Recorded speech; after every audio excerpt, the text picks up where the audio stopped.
Em 2012, quando eu entrei na Lusófona, havia uma cadeira que era técnicas de expressão escrita e que nós tínhamos que escrever um conto. Todos os alunos tinham que escrever um conto e esse conto depois ia para um livro. E eu já tinha escrito em técnicas audiovisuais um argumento e que falava um bocadinho de um problema interior de um personagem, mas foi só um argumento que nós escrevemos para uma cadeira e não passou dali. Depois eu fiquei a pensar, podia ir buscar qualquer coisa desse argumento e trazer para cá. Só que eu aos meus 18 anos eu tive um esgotamento. E então, foi antes de ir para Lisboa. E então eu queria usar algum conflito interior num personagem que não fosse uma rapariga. Eu preferi sempre que fosse um rapaz. E não sei porquê, achei sempre um rapaz, pronto. Não era por ser muito óbvio uma rapariga, mas acho que estas histórias ficam mais bonito se for um rapaz. E então pensei, ok, vou usar um rapaz com um conflito interior um bocadinho parecido com o meu, muitas metáforas pelo meio, não há mortes, no que me aconteceu não há nada disso, mas queria usar alguma coisa que já tivesse, ou seja, uma história fictícia numa real, e depois entrou o Alexandre. Eu já conhecia a Liliana antes dela me ter feito este pedido, por assim dizer, antes de me ter pedido ajuda para construir a história. Na altura eu sou militar, estava numa missão no Afeganistão e nós falávamos esporadicamente pelo Facebook e ela pediu-me ajuda, estava com um trabalho lá da faculdade, qual é que era a cadeira? Técnica de expressão escrita. Técnica de expressão escrita, e ela deu mais ou menos os inputs que ela queria da tal conflito interior da personagem, e nós, no fundo, a falarmos um com o outro pelo Facebook, tentámos arranjar uma história que desse uma razão de ser para esse conflito interior.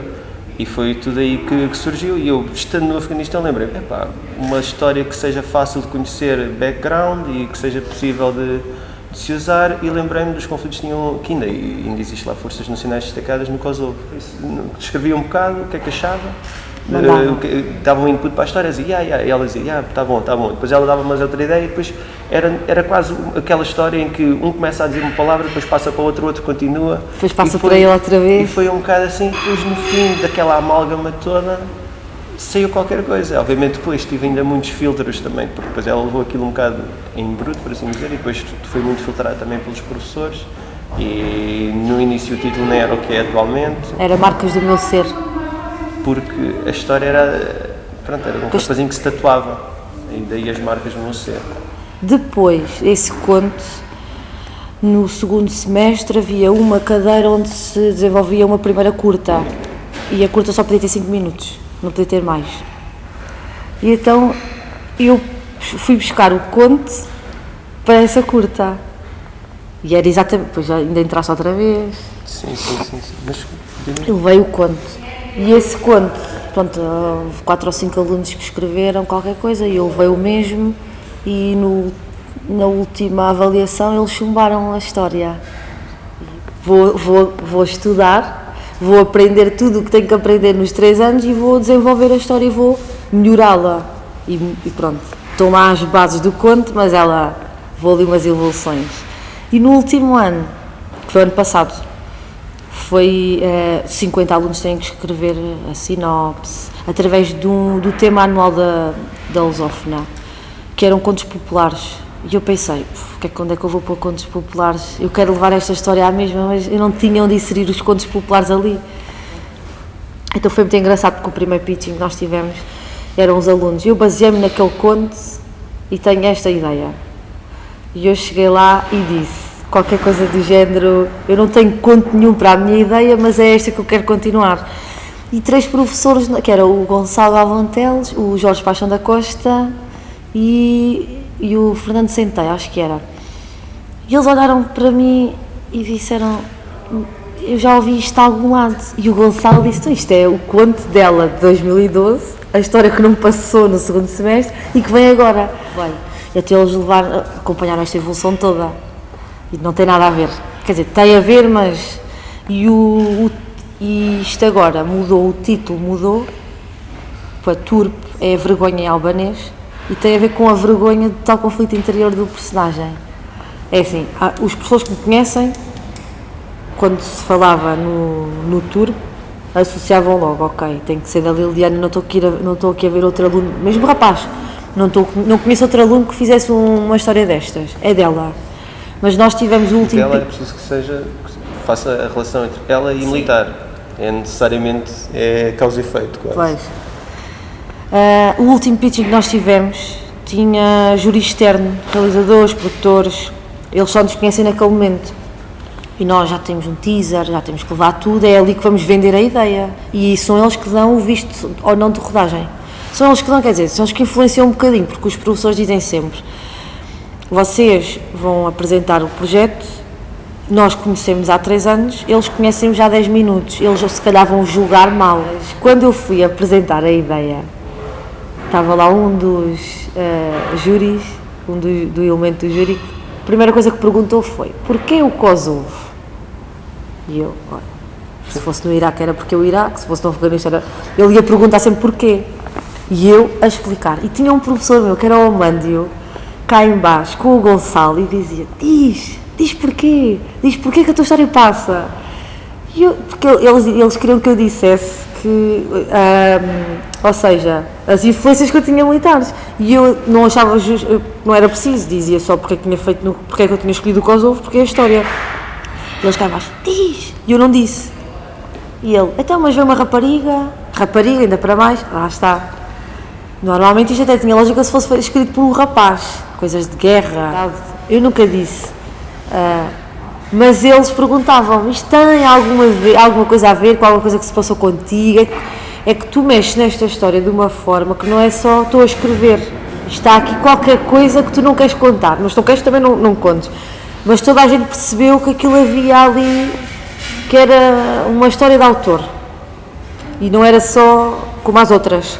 Então houve um problema gigante, que era tentar explicar aos meus colegas o que é que eu queria. E eles diziam: então, e se for daquela forma? Mas se for daquela forma já não é. Então eu tive para desistir da história lá. Queriam mudar conflitos do personagem que era impossível de mudar, porque ou era assim ou não era. E eles não entendiam porquê. Eles entendiam a história. Mas também não é fácil trabalhar comigo, porque não é fácil, porque eles também não queriam entender muito bem. E eu não lhes dei muita liberdade. É assim, a fotografia eu já tinha definido mais ou menos a fotografia, dei liberdade ao diretor de fotografia, mas dentro daquilo que eu queria. Depois também havia uma limitação, que não era minha, era se nós vamos para... Nós estamos em países de leste, a fotografia é diferente da nossa. Então isso é uma limitação boa, porque é assim, eu escuso estar a dizer, ele sabe mais ou menos que não pode ir para um filme de Hollywood. Depois, andámos a pesquisar, foi nomes de famílias lá, isso aí é que foi o pior. Que ele chama-se Alexander Jovanovich, uma coisa assim. Eu nem sei pronunciar bem o nome dele, mas fomos pescar. E assim como os nomes da mãe, do pai, do irmão, tem tudo uma lógica. A mãe é Miroslava, tem a ver com guerreira. O pai é Damir, tem a ver com lutador, e o miúdo, que é o Semea, tem a ver com paixão. Isto é falado em sérvio, o filme, porque eu pensei, ok, vamos ter aqui um conflito Sérvio-Albânia, Jugoslávia, inglês, é tudo o que se vê em Hollywood, vão para a China, falam inglês, não é? Tudo é inglês, não falam a mesma língua nativa. E eu pensei, português vai ser ridículo, não vou gente a falar em português, estamos no Kosovo. Então, olha, vamos para sérvio. E então tivemos que ir buscar sérvios para nos dobrar. Eles, era muito complicado estarem ali a fazer, estarem a entrar em casa e ainda terem que aprender sérvio. Então vocês combinaram que era muito mais fácil falar em português. Eles têm a cara tapada e nós dobramos. O único que falou lá foi o José Fidalgo. O José Fidalgo ficou 1 hora ao telefone, para treinar uma linha, fones, para treinar aquela frase que ele diz. A dicção e então era, o diretor de som do filme tem amigos na Sérvia, então ligou para um amigo, explicou o que é que era preciso, o amigo ficou ao telefone com o José Fidalgo, gravou-lhe depois, mandou-lhe por mensagem de voz a frase que ele tinha que dizer, e ele enfiou-se lá num quarto qualquer com os fones, ok, já sei o que é que tenho que dizer, vamos gravar. E por acaso correu muito bem a cena dele. Ele fez aquilo à primeira, nós repetimos, só mesmo. É aquela coisa da realização, está bom, mas vamos só fazer o ótimo. O ótimo afinal não ficou tão bom, é o primeiro é que fica. Nós, foi assim. É descargo de consciência. Pronto. E ele dizia, se for preciso mais vezes, eu estou aqui até às 3, 4 da manhã. Eu faço, tem que ser, mas ele fazia tudo bem. Quando nós escrevemos para o conto, é verdade, nunca pensámos. Não foi... Ok, eu queria tentar para aquela curta que não foi. Ok, eu vou tentar para a curta final. Mas daí a irmos para onde vamos, depois olhamos para trás e pensamos, aquilo era um conto só, tipo, pequenino. E então, quando eu recebi o mail que tinha sido selecionada, eu pensei, ok, foi submetido com êxito o filme. Porque foram 9 horas para saber que tinha sido selecionada. Há pessoas que são uma semana ou se calhar um mês. Foi 9, 10 horas que eu sou. E eu assim, não, foi submetido com sucesso, não é para ser selecionado. E tinha um professor meu atrás de mim, mas tu não percebeste o que está aí escrito, tu não estás a perceber. Eu assim, eu estou a perceber, não consigo interpretar porque passaram 9 horas. E ele, mas isto tem que ir já para a direção do curso, tu estás selecionado em Cannes. Então ele estava eufórico e eu tipo, sério? Ainda estavas a processar? Ainda estava, se passasse uma semana e viesse a resposta, acreditamos, 9 horas para Cannes, não. Porque das 4 da manhã até ao meio-dia, ou uma coisa assim. E eu, a sério? E depois foi quando comecei a receber, tenho que fazer a acreditação, tenho que fazer isto, eu assim, se calhar vou mesmo. E ele, já devias ter comprado um bilhete. Não é só ir a outro país, é o festival que é. Pois é, porque nós ouvimos como é que é o festival. Mas ficamos sempre a pensar, ok, vamos arriscar e inscrevemos o filme. É paga a inscrição, arriscamos e pagamos. Sempre a pensar, aquele já não vamos ver, do dinheiro. Pronto, e vamos ficar aqui à mesma. E depois ir, e aquele retorno todo, e pensamos, se calhar. E isto dito, assim, não somos nenhum totós, assim, tontinhos que não sabemos o que é aquele festival.